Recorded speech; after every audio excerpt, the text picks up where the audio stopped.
Rafael Trujillo. For 31 years, Rafael Trujillo ruled the Dominican Republic with absolute blood-soaked authority.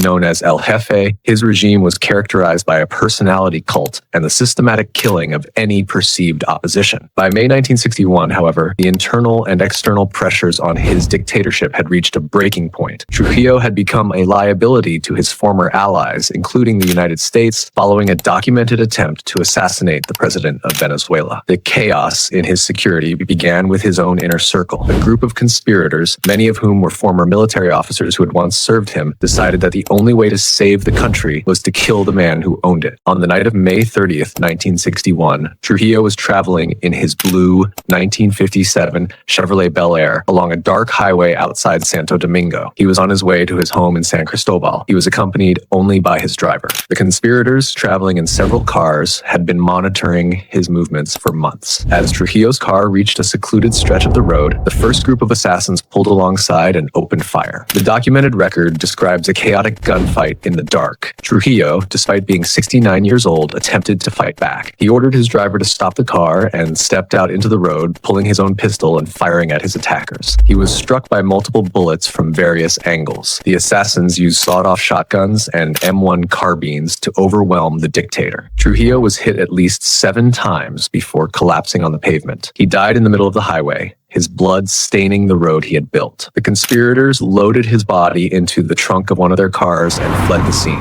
While most of the assassins were later captured and executed by Trujillo's son, the death of El Jefe marked the immediate beginning of the end for the regime. His 31-year reign ended in a violent ambush, proving that even the most controlled systems can be shattered by a few minutes of concentrated gunfire. The highway ambush remains a permanent marker in Dominican history, signifying the moment the fear finally broke. Nicolae Ceausescu. Nicolae Ceausescu had ruled Romania since 1965, building a regime defined by extreme austerity for the public and massive luxury for himself. By December 1989, the wave of revolutions sweeping across Eastern Europe finally reached Bucharest. Unlike other communist leaders who stepped down quietly, Ceausescu attempted to suppress the protests with force. This was a fatal miscalculation. During a public speech on December 21st, the crowd began to boo him, a documented glitch in his absolute control that was broadcast on live television. Within 24 hours, the military turned against him. Nicolae and his wife, Elena, fled the capital by helicopter, but they were captured by the Revolutionary Army shortly after landing. The end of the Ceausescus was swift and clinical. On December 25th, 1989, Christmas Day, they were taken to a small military base in Targovište to face a drumhead court-martial. The trial lasted less than an hour. The documented footage shows Nicolae and Elena sitting in a cold room, refusing to recognize the authority of the court. They were charged with genocide and the illegal gathering of wealth. The verdict was a foregone conclusion: death by firing squad. Immediately after the sentence was read, their hands were tied behind their backs. Nicolae sang the Internationale as he was led outside to a courtyard wall. The execution was so rushed that the film crew tasked with recording the event missed the first few seconds of gunfire. 3 paratroopers opened fire with AK-47s, hitting the couple with over 100 bullets. They died instantly. The documented images of their slumped, blood-soaked bodies were broadcast to the Romanian people that evening to prove the dictator was dead. Their execution marked the most violent end of any Cold War leader in Europe. For the people of Romania, it was a moment of liberation. For history, it was the rapid collapse of a system that had believed itself to be untouchable until the very second the triggers were pulled. The Christmas Day execution remains one of the most famous pieces of documented footage in the archives of the 20th century. Pol Pot. Pol Pot was the architect of the Khmer Rouge, a regime that killed an estimated 2 million people in Cambodia between 1975 and 1979. His attempt to create an agrarian utopia through systematic murder and forced labor remains one of history's most documented tragedies. However, after the Vietnamese invasion in 1979, Pol Pot was forced into the shadows. He spent the next 2 decades hiding in the dense jungles of northern Cambodia near the Thai border. By 1997, the Khmer Rouge had fractured into warring factions. Pol Pot, old and infirm, was placed under house arrest by his former subordinates who blamed him for the movement's failure. On the night of April 15, 1998, the man who had overseen the killing fields died in a simple wooden hut. He was 73 years old. The official report stated that he died of heart failure, but the timing was suspicious. Only hours earlier, his captors had announced they were going to hand him over to an international tribunal to face charges of crimes against humanity. There was no medical autopsy performed. The only documented evidence of his end is a series of photographs showing his body lying on a mattress under a mosquito net with a bottle of water and a few medicines nearby. His face appeared gaunt and waxy in the dim jungle light. To ensure there was no doubt of his death, the Khmer Rouge invited international journalists to view the body. They were led through the jungle to the remote camp where the former dictator lay. After the viewing, his body was doused with gasoline and burned on a pile of old tires and trash. This undignified end was a sharp contrast to the absolute godlike power he had once wielded over Cambodia. Pol Pot chose to die in the dark, escaping the judicial judgment of the millions he had wronged. His death marked the final collapse of the Khmer Rouge as a political force. In the archives of deep history, his end is recorded as a quiet, lonely conclusion to a life defined by industrial-scale violence. The man who had attempted to erase modern society died in the most primitive of conditions, leaving behind a legacy of scars. Benito Mussolini. Benito Mussolini, the founder of fascism, had promised to restore the glory of the Roman Empire to Italy. Instead, by April 1945, he had led his country into total ruin. As Allied forces moved north through Italy, Mussolini's puppet state in Salò collapsed. He realized that his only hope for survival was to flee to neutral Switzerland. On April 27, 1945, Mussolini joined a German military convoy heading for the border. He was disguised in a German sergeant's overcoat and helmet, hiding in the back of a truck. He was recognized by Italian partisans at a checkpoint near Lake Como. Mussolini and his mistress, Clara Petacci, were taken to a small farmhouse and held overnight. The partisan leadership in Milan decided that Mussolini must be executed immediately to prevent any attempt by the Allies to take him alive for a long trial. On the afternoon of April 28th, Mussolini and Petacci were taken to the gates of a villa in the village of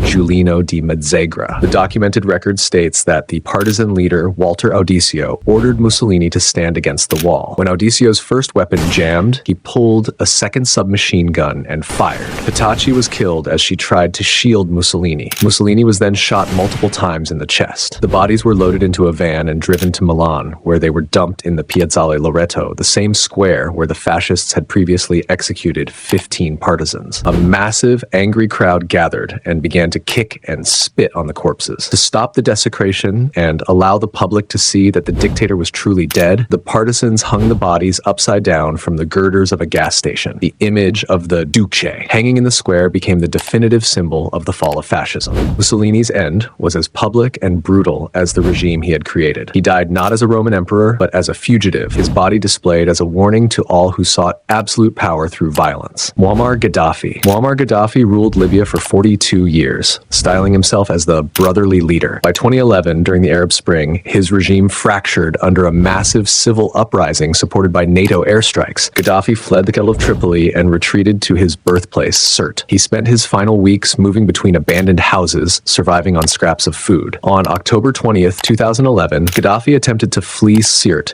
in a heavily armed convoy. NATO aircraft struck the convoy, forcing the survivors to scatter. Gaddafi and a few bodyguards fled into a field, seeking cover in two large concrete drainage pipes. He was discovered by rebel fighters. Documented cell phone video captures the chaotic moments that followed. Gaddafi was dragged from the pipe, dazed and bleeding from head wounds. The footage shows him being manhandled by a jubilant, angry crowd. He is heard on the recordings pleading with his captors, asking, "What did I do to you?" The situation was a total collapse of order. Gaddafi was beaten and humiliated before being shot multiple times. The official report from the transitional government initially claimed he was caught in crossfire, but subsequent forensic analysis and video evidence suggested a summary execution. His body was transported to Misrata, where it was placed in a commercial meat locker and put on public display for 4 days. Thousands of Libyans lined up to see the remains of the man who had once held absolute power. He was eventually buried in an undisclosed location in the desert to prevent his grave from becoming a shrine. The death of Gaddafi marked the end of the longest reigning non-royal leader in history. In the archives of deep history, his end is documented as a rapid transition from a luxury-filled dictatorship to a violent death in a concrete pipe. It serves as a clinical example of how a system built on a personality cult fails when the figurehead is physically removed. The Sirte drainage pipe remains a grim historical landmark, representing the point where the brotherly leader's code finally finally crashed. His end was broadcast to the world in real time, a digital record of a fallen king, Saddam Hussein. The execution of Saddam Hussein on December 30th, 2006 was an event designed to be a formal judicial process,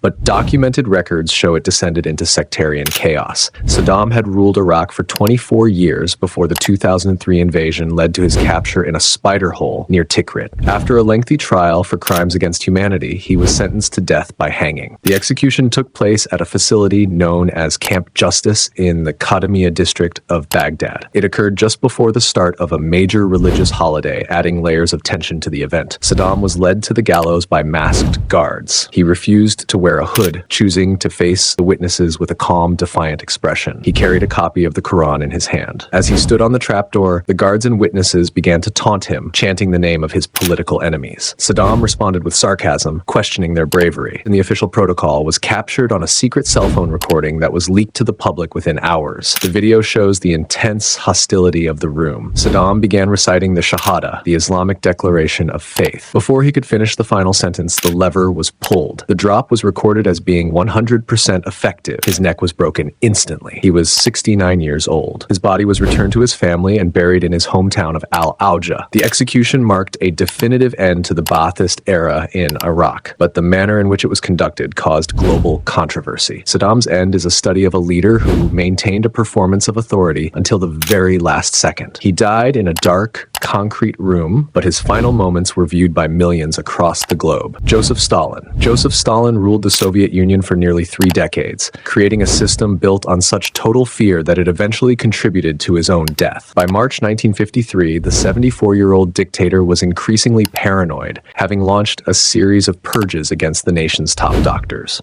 On the night of March 1st, after a long dinner with his inner circle at his dacha in Kuntsevo, Stalin retired to his private quarters. He gave strict orders that he was not to be disturbed under any circumstances. The following morning, no sound came from Stalin's room. His guards and staff noticed the silence, but the documented record shows they were too terrified to enter his room without an invitation. For over 12 hours, Stalin lay on the floor inside, unable to call for help. He had suffered a massive stroke. It wasn't until late that evening that a staff member finally gathered the courage to enter. They found the dictator lying in a puddle of his own urine, partially paralyzed and unable to speak. His top officials, including Lavrenti Beria, delayed calling for medical help for several more hours, possibly waiting for the dictator to die. When doctors finally arrived, they realized it was too late. Stalin lingered for 4 more days. His face contorted and his breathing labored. He died on March 5th, 1953. The official announcement triggered massive public mourning across the Soviet Union, but privately, many in the government breathed a sigh of relief. Adolf Hitler. The final case file in our countdown is Adolf Hitler, whose end in April 1945 signaled the total collapse of the Third Reich. By the final week of the month, the Soviet Red Army had surrounded Berlin, and shells were falling directly onto the Chancellery Gardens. Hitler had retreated 55 feet underground into a concrete bunker. Documented reports from his staff describe a man who was physically and mentally broken, his hands shaking, and his eyes sunken. He had spent years attempting to